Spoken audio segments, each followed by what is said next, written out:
super easy way to dry basil. All you need are a couple of paper towels.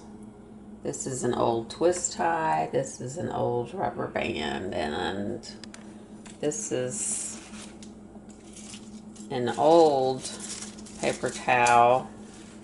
And you can see the basil that I let dry naturally.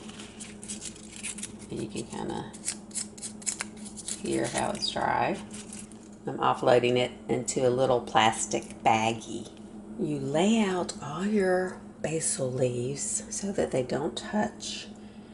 And next, we are going to roll this paper towel up.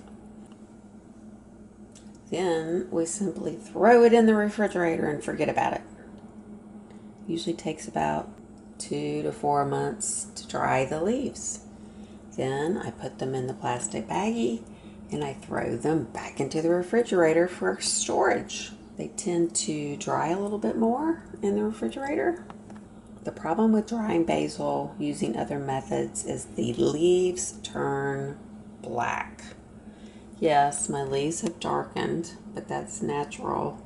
And I just have not found another way that is this good at preserving the flavor. Here is my finished little bundle. And you want to just completely cover the basil leaves so that none stick out. Throw it in the fridge.